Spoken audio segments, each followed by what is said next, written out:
Pada titik inilah kita akan bertumpu pada yang namanya keunggulan sumber daya manusia, keunggulan SDM. Nasib bangsa ini sangat ditentukan oleh anak-anak muda kita.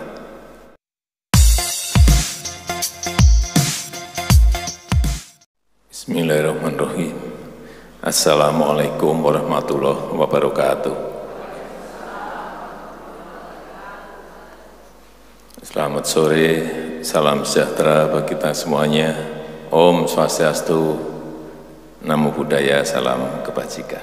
Yang saya hormati para Menteri Kabinet Indonesia Maju, yang saya hormati Ketua Umum beserta jajaran pengurus Dewan Pimpinan Kongres Wanita Indonesia KOWANI, yang saya hormati para Ketua Badan Kerjasama Organisasi Wanita BKOW seluruh Indonesia, yang saya hormati para perwakilan Ketua Gabungan Organisasi Wanita GUW dari seluruh kabupaten dan kota yang hadir, Bapak Ibu sekalian hadirin yang berbahagia. Salam Ibu Bangsa. Enggak bareng. Salam Ibu Bangsa.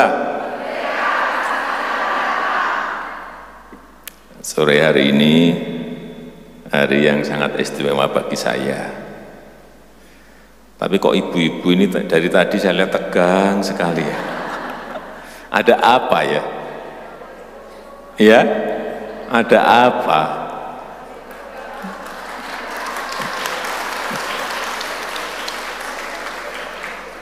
Ibu-ibu kan sudah, KOWANI kan sudah sering kan ke istana? Belum? Oh ya itu mungkin.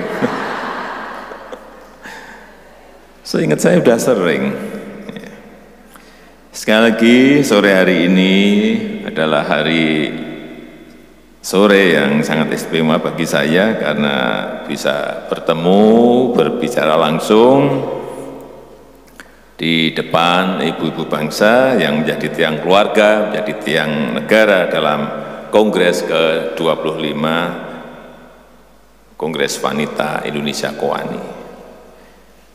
Dalam kesempatan ini saya ingin mengapresiasi seluruh kiprah KOWANI yang telah lebih dari 90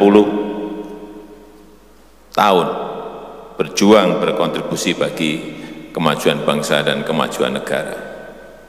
Perjuangan tersebut bahkan melampaui usia kemerdekaan Republik Indonesia. Namun demikian, bangsa ini masih membutuhkan peran besar kaum ibu untuk mewujudkan sebuah Indonesia maju.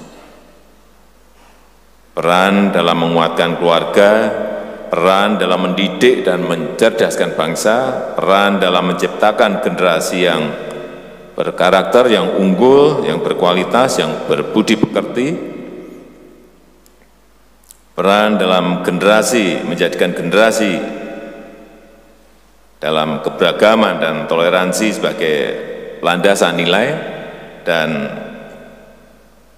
serta generasi yang cinta, bangga, dan setia pada tanah airnya. Karena ibu-ibu tahu sekarang ini yang namanya infiltrasi ideologi dari negara lain semakin gampang masuknya, tapi sulit kita menyaring dan menghambatnya. Keterbukaan dalam media sosial, sehingga informasi yang berasal dari negara manapun begitu sangat cepatnya diterima dalam waktu detik. Ya kalau pas informasinya bagus, informasinya positif, ya alhamdulillah. Tapi kalau negatif, memberikan dampak yang sangat tidak baik bagi anak-anak kita, terutama dalam hal karakter, budi pekerti, etika, norma-norma yang sekarang ini mulai memang harus terus kita ingatkan. Bisa lewat YouTube, bisa lewat WA, bisa lewat Twitter, bisa lewat Facebook, semuanya sekarang ini cepat dan negara tidak bisa menghambat dan menyaring hal-hal yang tidak baik yang masuk lewat media sosial tadi. Dan saat ini kita dihadapkan pada ketatnya persaingan global, persaingan antar negara, persaingan kompetisi antar negara yang tidak mudah. Perubahan yang cepat, yang sangat dinamis. Sekarang kita baru belajar apa, besok sudah ganti lagi. Ada hal yang baru. Inilah saya kira hal-hal yang perlu kita waspadai bersama. Kita, bangsa Indonesia, anak-anak kita, sekarang dan ke depan betul-betul menghadapi sengitnya persaingan dan kompetisi global. Dan pada titik inilah kita akan bertumpu pada yang namanya keunggulan sumber daya manusia, keunggulan SDM. Nasib bangsa ini sangat ditentukan oleh anak-anak muda kita. Diperlukan anak-anak muda yang memiliki talenta dan sekaligus berjiwa patriot. Itulah mengapa dalam 5 tahun ke depan, kalau 5 tahun yang kemarin kita fokus konsentrasi pada pembangunan infrastruktur, 5 tahun ke depan kita ingin menjadikan pembangunan sumber daya manusia sebagai prioritas utama dalam pemerintah kita ini membangun. Saya mengajak hadirin para ibu bangsa untuk ikut serta dalam pembangunan sumber daya manusia Indonesia yang unggul ini. Kita ingin SDM kita memiliki budi pekerti yang luhur, memiliki keterampilan yang baik, serta menguasai ilmu, pengetahuan, dan teknologi. Karena memang persaingannya ke depan ada di situ. Anak-anak hebat lahir dari ibu dan keluarga yang hebat. Ini sudah rumus. Anak-anak yang hebat dilahirkan dari ibu hamil yang sehat, bayi, balita, dan anak usia sekolah yang tumbuh kembangnya dengan baik. Kita tahu sekarang ini, saya harus berbicara apa adanya,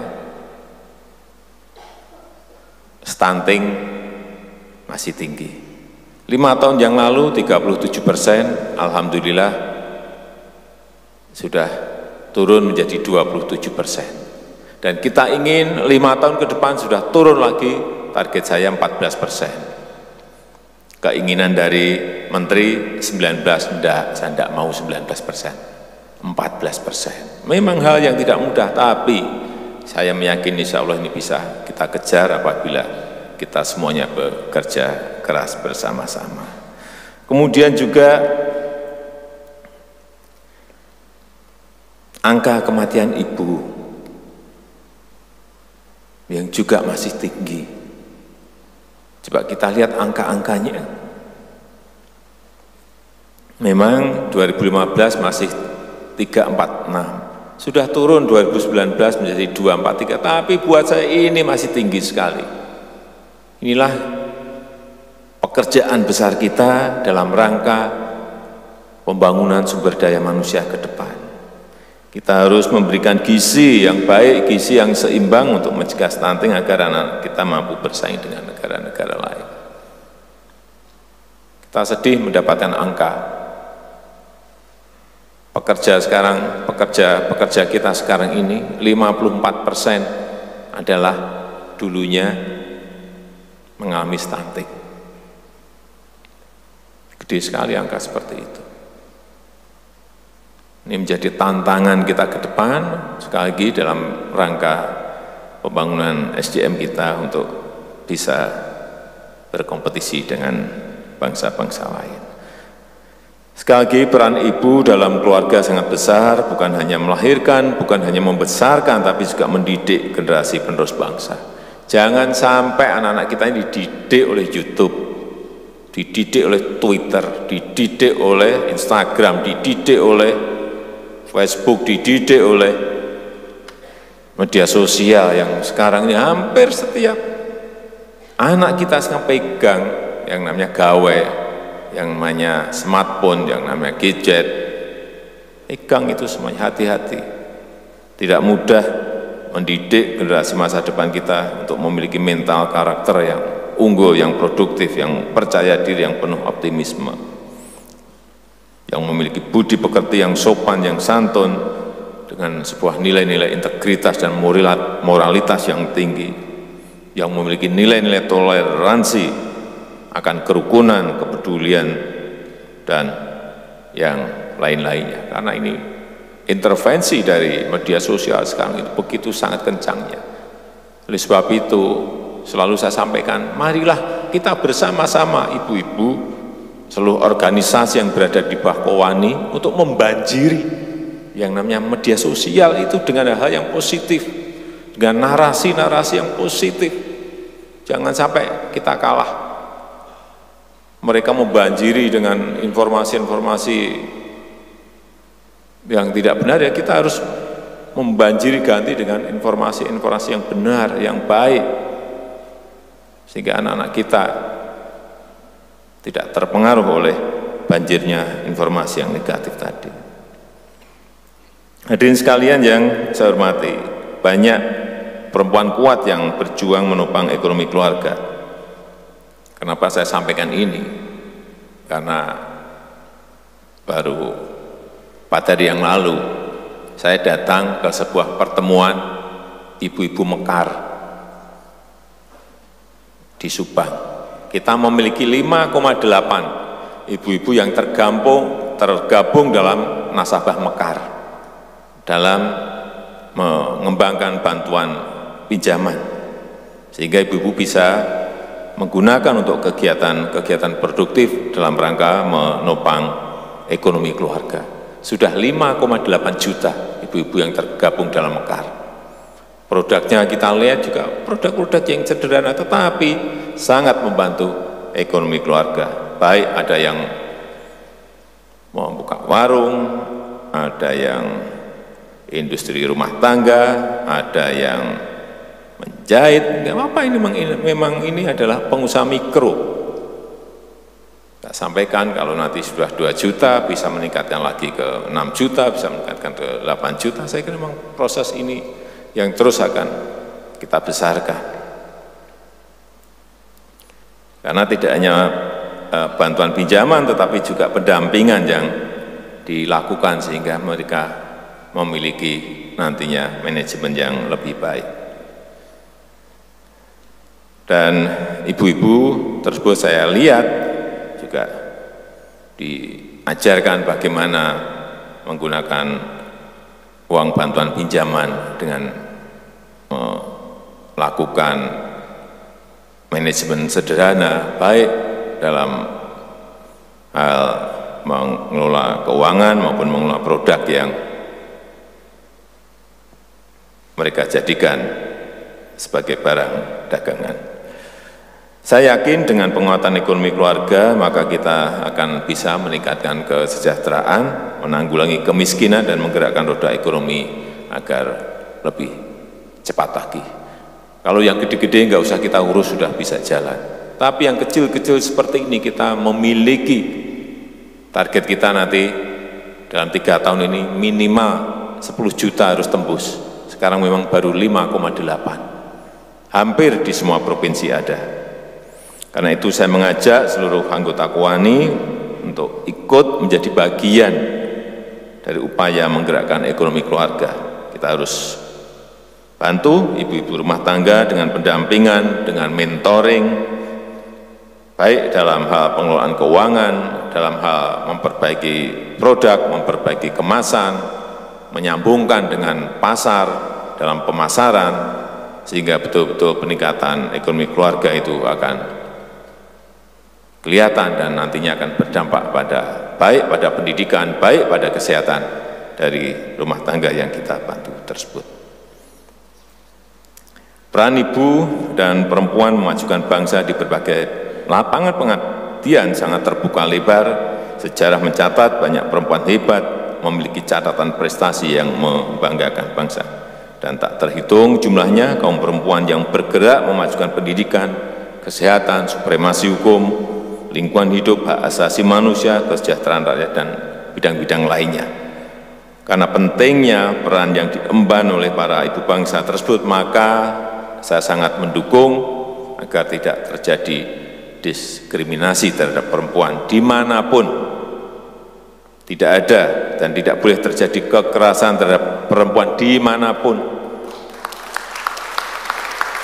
Tidak ada pembatasan bagi kaum perempuan untuk berkarya, tidak ada dalam mengembangkan bakat dan kreativitasnya, serta untuk berkembang lebih maju. Terakhir, saya mengucapkan selamat berkongres untuk para ibu bangsa, selamat memilih Ketua Umum KOANI masa bakti 2019-2024, Sumbangsih KOANI untuk memajukan Indonesia selalu kita nanti. Dan dengan mengucap Bismillahirrahmanirrahim, secara resmi saya membuka Kongres ke-25 KOANI. Terima kasih. Wassalamualaikum warahmatullahi wabarakatuh.